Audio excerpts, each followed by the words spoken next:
Gracias por invitarme. Supongo que te sorprendió en parte, ¿o no? Bueno, ya después de los comentarios de Feletti era una cosa juzgada, ¿no? No, me parece no me sorprendió. Hay un componente ahí de algunos bienes y servicios que son más bien estacionales, pero esto ordena un poco la euforia del gobierno de los meses anteriores, ¿no? Guzmán seguramente que no hará ningún comentario. En general, cuando sale un mal número de inflación, Guzmán está de viaje. Pero los últimos meses venía vendiendo la historia de que la inflación estaba bajando. Eso se cortó en septiembre, se cortó, sin duda, ¿no? Se cortó, el número interanual es muy alto, 52,5. Si le sacamos el componente de los bienes que conforman el resto, digamos, la inflación núcleo está en 57% interanual. Esto tendría que revisarlo porque acaba de salir, pero es seguramente uno de los números más altos de los últimos 20 años, ¿no? Para un gobierno que dijo que venía a resolver este problema no es menor. Y la otra reflexión es que este número fue la sensación térmica o la última sensación térmica con la que fuimos a votar en septiembre, porque este dato es de septiembre. Correcto. ¿No? Así que eso tiene su correlato con el poder adquisitivo del salario. Y vos sabés, Paulino, que hay una relación bastante directa entre el salario real y el apoyo al oficialismo en cada elección, ¿no?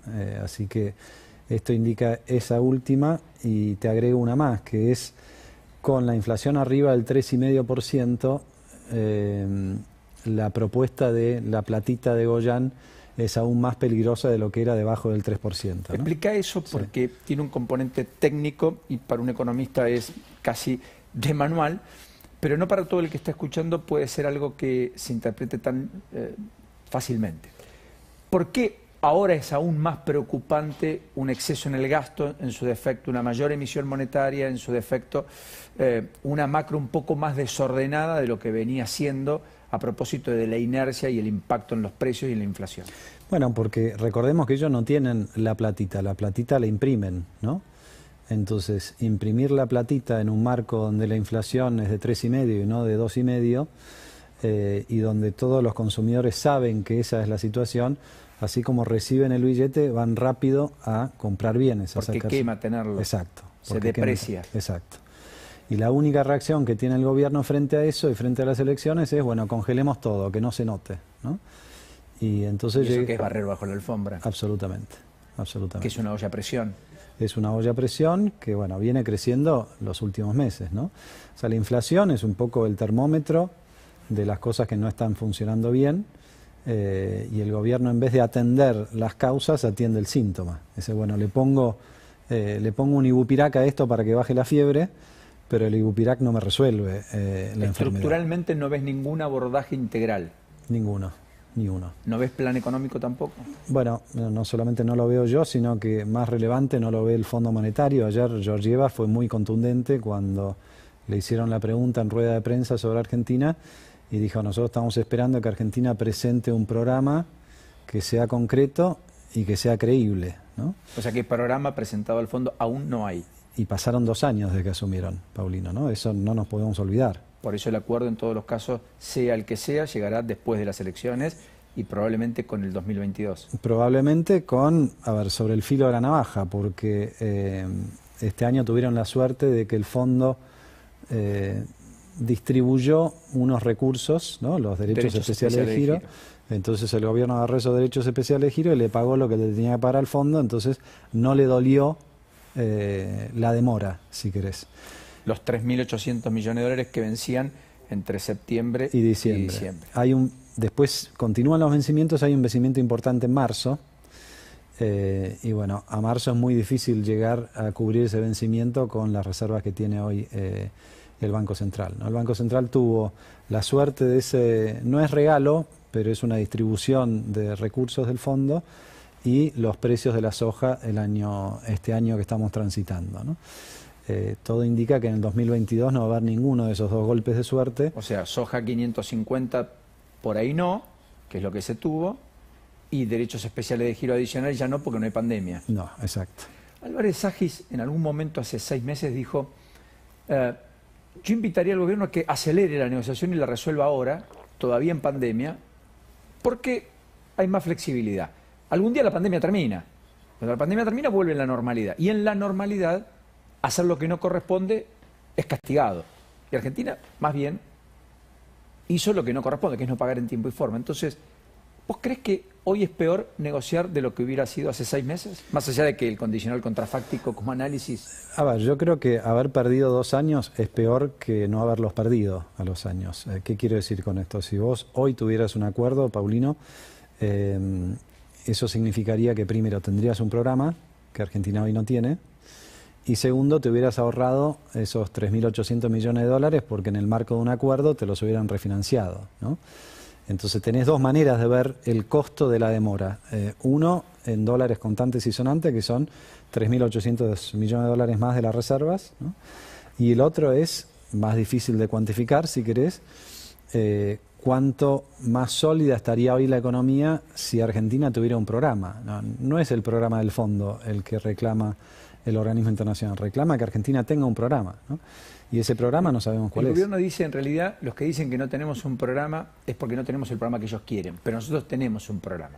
Aún así tampoco lo ves. Y vos fíjate que esta discusión lleva tiempo, Paulino. En su momento la salida elegante de Guzmán era decir, no, nuestro programa es el presupuesto, recordás eso, ¿no? Sí. Y el presupuesto al final no se cumplió en prácticamente ninguno de los capítulos, ¿no? Entonces, si ese era el programa, ese programa no se cumplió. Y si insiste Guzmán en que su programa es el presupuesto, lo que presentó para el 2022, los propios diputados de Frente de Todos le dijeron, no señor, se lo vamos a modificar todo. Por eso ni siquiera fue nadie a explicar ni a defenderlo, porque no hay presupuesto aún validable. Exacto, él lo mandó, no sé, por un... No, porque la ley dice que hay que enviarlo antes del 15 de Claro, septiembre. pero normalmente hay una puesta en escena y el ministro va a explicar los ejes y demás. Ni siquiera hubo eso esta vez, ¿no? Entonces, que después vino la carta, Cristina, el cambio de gabinete. Todo lo que quieras, pero respecto de si hay o no hay un plan, la explicación que en su momento tuvo Guzmán también se cae de pedazos. Entonces, o sea, por descarte, el resultado es que no hay plan. Eso es un hombre de fe, ¿verdad? Sí. Cuando lo escuchaste al Papa, ¿te sorprendió hoy? Me gustó lo que escuché hoy del Papa, sí, me gustó. No lo vi entero, debo decir. Pero la idea de que no se puede vivir de subsidios, no hay que ser papa para decirlo. No hay que ser papa, pero hubo en su momento algunos mensajes confusos en ese sentido. ¿Te acordás cuando el presidente Sí, claro, hablaba de que no cree en la meritocracia y justo en ese momento coincidió con una exposición, creo que era en la OIT del Papa? Hoy fue muy contundente en ese sentido y me parece que es una línea que ya todo el gobierno está intentando abandonar, quizás porque lo leen como uno de los mensajes claros de las urnas, ¿no? Yo te lo puedo decir, lo que me pasa a mí cuando recorro todo el país, y una de las primeras quejas es, digamos, yo quiero que me dejen laburar y no quiero que el tipo de al lado gane más de lo que gano yo sin laburar. Tan sencillo y tan brutal como eso, ¿no? Y creo que esa es una asignatura pendiente de toda la política hacia adelante. ¿Cómo hacemos para transformar el plan social en un trabajo digno? Bueno, yo decía que ahí tenés que tener reglas de juego, es un programa consistente, incentivos a la inversión, probablemente reglas de juego distintas en materia laboral para hacer más apetecible la idea de contratar. Ahora quiero que me cuentes vos qué ves, pero una pregunta no me quiero escapar. Decís recorro el país en campaña, ¿seguís soñando con la idea de ser gobernador en la provincia de Tucumán? Sigo queriendo acompañar, a ver, mi corazón está en Tucumán porque Sí. mis raíces son tucumanas y bueno, no tengo más remedio que comprometerme porque es mi vocación. Acompaño a los candidatos y si el día de mañana me toca a mí porque creemos que es la mejor opción, seré yo, pero en principio lo que quiero es que cambie Tucumán, ¿no?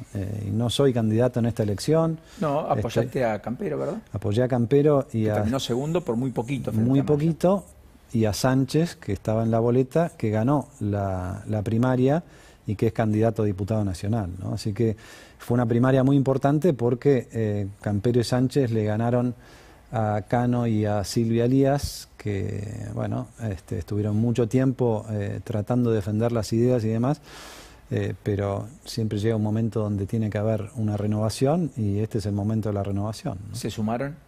¿Están juntos? Sí, se sumaron, inclusive ahora la boleta está compartida porque el que ganó la primaria Para senador es Germán Alfaro, el intendente de San Miguel de Tucumán. Correcto, que viene del peronismo. Que venía del peronismo, después pasó a Cambiemos, tuvo ahí algunas dudas de sí, si no. Nos aseguramos de que estuviera en la interna, era muy importante que estuviera en la primaria. Tucumán, para que se entienda, Paulino, es muy difícil que el peronismo baje de los 45 puntos. Entonces, si nosotros no tenemos una apertura muy, muy grande... Y es la sexta provincia del país, en términos electorales. Casi quinta, digamos, está ahí peleando con Entre Ríos. Correcto. Es chiquita en términos geográficos, pero muy voluminosa. Muy voluminosa en términos demográficos. Y además está el jefe de gabinete empoderado, ahora, sí, que además, en el gobierno nacional como figura estelar. Y hoy nos enteramos que usa el avión de Tucumán para viajar a Estados Unidos. ¿Qué te parece eso? No me parece bien, no, claramente no me parece bien. Es una muestra más y ya son tantas, ¿no? De tomar a lo público como propio. Absolutamente. Acá no podemos decir la diferencia entre lo público y lo privado, porque es público provincial o público nacional. Pero es el mismo mensaje, es yo soy el patrón de estancia y yo hago lo que se me cante con los recursos, en este caso de la provincia, o en algún otro caso con los recursos de la nación, ¿no? Es la misma lógica, Paulino, vos mencionabas al secretario de Comercio Feletti. Nos olvidamos en 2 minutos de Paula Español, pero a Paula Español el mensaje que da el gobierno es la corremos porque no controló los precios. O sea, fracasó en una tarea que le asignamos. ¿Cuál es el premio? La mandamos al Ministerio del Interior. Debajo de Guado de Pedro. Es todo así, digamos, es todo así. Entonces, al final, el mensaje que dan para los que están del otro lado, que vienen sufriendo la cuarentena, que perdieron su laburo, perdieron su empresa, es, bueno, al final estos cambian como las sillas musicales y los que nunca pierden son ellos, ¿no? ¿Qué imaginas en diciembre?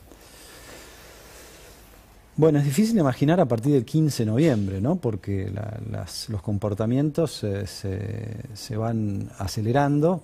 Lo que veo es un gobierno que no tiene brújula ni rumbo y con cada vez más manifiestas divisiones internas, ¿no? El último episodio que vimos en estos días es el de Bernie con Máximo Kirchner, pero es uno de tantos, ¿no?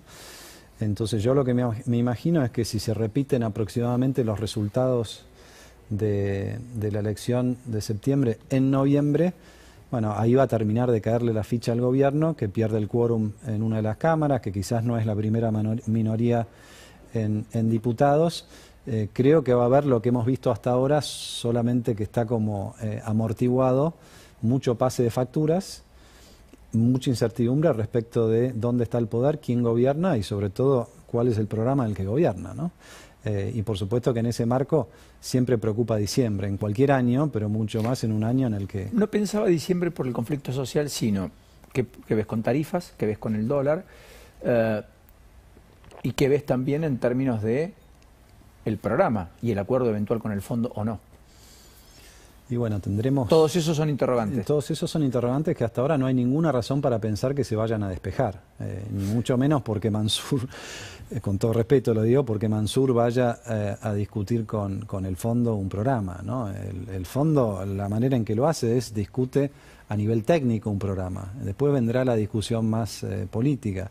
Y en todo caso, lo que ha propuesto el gobierno es que ese acuerdo, una vez que esté armado, tiene que ir al Congreso y ser aprobado por la oposición. Entonces la dimensión política de ese acuerdo es para bastante más adelante. No se entiende muy bien qué va a hacer Mansur y qué es lo que va a conseguir. ¿Vos crees Mansur. que no suma lo de Mansur mañana en Nueva York con inversores al lado de Guzmán? La verdad que no veo cuánto aporta, honestamente. ¿Y a Guzmán lo ves más allá del 14 de noviembre o ves un recambio inexorable ahí? Bueno, no se lo ve con mucha pimienta y con mucha espalda, ¿no? ¿Crees que no tiene la estatura para hacer? Yo creo que él tiene, a ver, por lo que uno ve de afuera, ¿no? Sí. No sabemos cómo funciona adentro. Creo que tiene el respaldo de un presidente que ya no tiene el poder. Entonces, Tiene el respaldo de un presidente que ya no tiene el poder. El poder está todo en el Senado. El poder yo creo que siempre lo tuvo Cristina y ahora de una manera más manifiesta, ¿no? Incluso lo han corrido de la gestión al presidente, es bastante obvio esto, ¿no? O sea, es Mansur el que aparece gestionando y Alberto Fernández aparece en otra dimensión y debajo de ellos todos peleándose entre sí, ¿no? Entonces es muy difícil para cualquier ministro transmitir confianza y credibilidad cuando, digamos, tu soporte político es tan endeble, ¿no? Hablando de eso, y por último, ¿te reconciliaste con Mauricio Macri después de que no te dio todo lo que vos buscaste en tu primer año de gestión como ministro de Economía, por lo cual te fuiste o no sé cómo? Nunca me peleé con él, ¿no? En política las cosas suceden y cuando suceden hay que saber dar el paso al costado. Por supuesto. ¿Te arrepentís? No, para nada, para nada. Pero hemos conversado con Mauricio, ¿sí? Después de eso, un par de años después. Y bueno, el tiempo ordena todo, y además en estos momentos lo más importante es la unidad nuestra, ¿no? Si nosotros nos empezamos a discutir entre nosotros, pelearnos, lo que fuera, creo que lo que hemos hecho bien en estos últimos 2 años, toda la dirigencia de Juntos por el Cambio, es mostrar un frente común, digamos, ¿no? Y eso lo tenemos que sostener de cara al 23, porque si hacemos eso y si presentamos, hablábamos de un programa, si presentamos un programa creíble y que convenza a muchos argentinos, seguramente volveremos a tener esa oportunidad. Y es una oportunidad muy distinta si sucede en 2023, porque si sucede va a ser con mayorías quizás en las 2 cámaras, ¿no? Que es todo diferente respecto de la experiencia anterior, cuando teníamos 1/3 de diputados y 1/4 en el Senado. Difícil gobernar así. Alfonso, gracias por esta delicadeza. Gracias a vos, Paulino. Y la diferencia de haber venido a esta hora. Muy gentil. Pasamos por el Ministerio de Desarrollo Social. Así está la calle, ya han llegado las columnas y así está la movilización del polo obrero y los distintos sectores de izquierda. Multitudinaria. La imagen probablemente del día en medio de las jornadas de protesta.